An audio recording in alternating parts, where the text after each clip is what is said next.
Hello and नमस्ते सबैजनालाई स्वागत छ गायत्री ओलीको अर्को नयाँ भिडियोमा। र आज हामी चाहिँ किर्तिपुरको यो झोलुङ्गे पुलमा घुम्न आउँदैछौँ। घुम्न आइसकेको छ। कोइरालको कुरा चाहिँ यहाँ कसरी निक्लियो भन्दाखेरि यहाँनिर चाहिँ ठ्याक्क तल एउटा कोइरालको रुख रहेछ, एकदमै मजाले फुलिरहेको। अहिलेको चाहिँ सिजन पनि भएर होला। र अब चाहिँ हामी कोइराल भएपछि के सम्झिन्छस् तिमी? मामा घरको त्यो रुखनिर टिपेर हजुरआमा हजुरबाले अचार बनाएर खुवाएको र उसिनेर खुवाउँछन्। खुवाएको मतलब खुवाउनु भएको। अरे यहाँ त उजाड ए ला के हो यस्तो? हामी त मरुभूमिमा आइपुग्यौँ त। मरुभूमि यो मुस्ताङको मरुभूमि। रुख पहिला यताबाट जाउँ।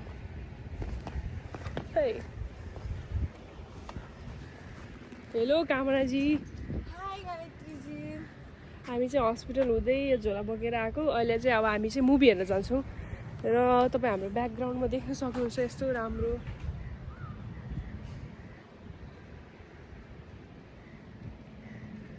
नाइस। अब यो चाहिँ झनै राम्रो उजाड भूमि भएछ, छिट्टै नै अब हरियाली भएको देख्न पाइयोस् भन्ने कामना गर्दछु म कामनाले।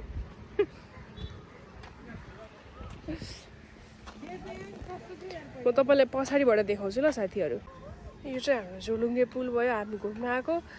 र यो चाहिँ पारी सबै हरियो हुन्थ्यो, तर आज चाहिँ छैन। नभए चाहिँ यतातिर चाहिँ एकदमै राम्रो फुलहरू फुलिरहेको हरियाली छ। यता चाहिँ कता जाने बाटो हो? तलतिर होला। नाइस। क्यामेरा नो आऊ यता।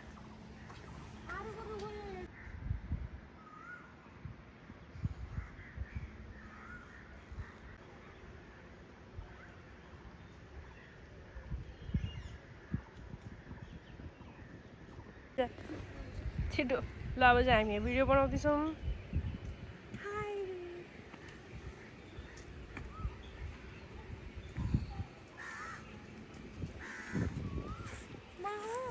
घुमेर फेरि तलतिर नजानु होला है साथी बहिनी। ल हस्।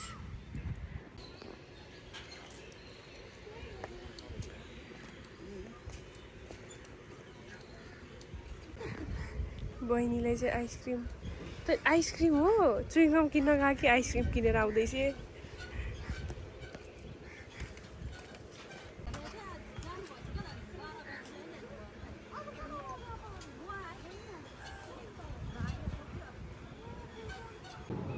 राम्रोसँग देखाएको त्यो उड्दुप न ए ल चियर्स। ल तेरो खसाइदिन मन थियो। अब म यो भिडियो रेकर्ड गर्दै खान सक्दिनँ, त्यसको कारणले गर्दाखेरि चाहिँ यो फोहोर फाल्ने व्यक्तिलाई चाहिँ म एकदमै रिस हुने। यहाँ बोतल कसले फाल्छ?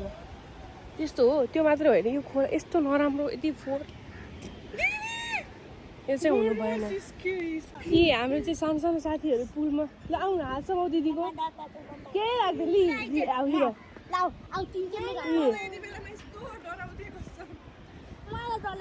ए ब्लग हेलो गरिदेऊ।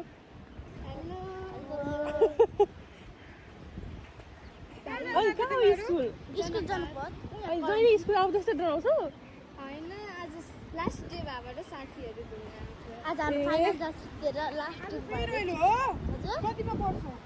अब खोजाने खोजाने फिक्स छ त्यो होस्, यतिको चाहिँ हुनुपर्छ कि आउँदाखेरि इक्जाम दिइसकेपछि फिक्स भइहाल्छ नि। ल हल्लाइदिउँ म यो पुल बाबु। ए त्यस्तो काम त्यो स्कुलको त्यो बच्चाहरूले हल्लाइदिएको थियो है अघि। तिमीलाई चाहिँ डर लाग्दैन? तिमी चाहिँ जहिले हिँड्नु भएर होला।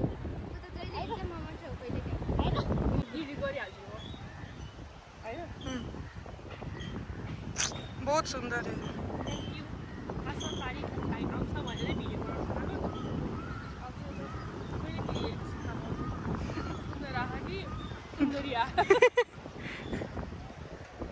मलाई यस्तो डर लाग्यो गाइस, हेर्नुहोस् ब्याकग्राउन्डबाट मैले भिडियो बनाउनु परेको थियो। यो हुनु भएन क्या, फोहोर हुनु भएन, तर यो एकदम राम्रो देखिन्छ पछि चाहिँ। रुक न, बोल्नु दिएन एकछिन। यो चाहिँ एकछिन यस्तै हो, दुइटै ब्लगर भयौँ हामी एउटै घर परिवारमा। के अरे यो चाहिँ के भन्नु चाहन्छु भने म असार साउनमा अब जब पानी पर्छ अनि यो हरियाली जाग्छ नि त होइन पलाउँछ नि त होइन अनि त्यति बेलामा चाहिँ हामीले के गर्नुपर्छ भन्दाखेरि त्यसलाई गोरमेल गर्नुपर्छ अनि यो बाटोहरूलाई अलि सुन्दर बनाउनुपर्छ यस्तो रेस्टुरेन्ट जस्तो बनाएको छन् होइन यस्तो राम्रो छ तर खै मान्छे छैन पर्यटन भित्राउनु पर्यो त्यसमा पर्यटकको नाममा म यहाँ आइरहेको छु त्यही त अब हेर्नुहोस् यहाँ गाउँ देखिन्छ काठमाडौँको पर्यटकलाई देखा न यहाँ पर्यटकलाई पर्यटक थ्याङ्क यू नि भने नेल आइसक्रिम तीनवटा जिल्ला जोडेको पुल कुन ठाउँमा छ ओइ मलाई डर लाग्यो ओइ कोइराले त्यहाँ पनि खुलेको बाबु यस्तो नकुदिए त हुन्थ्यो नि भाइहरू त बर्दमा आइसक्रिम नबसोस् म बसेको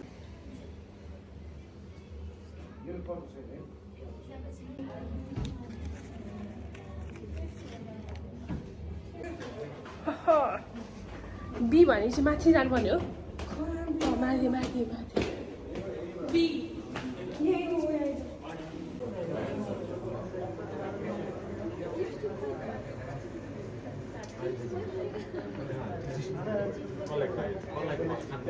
केटै छैन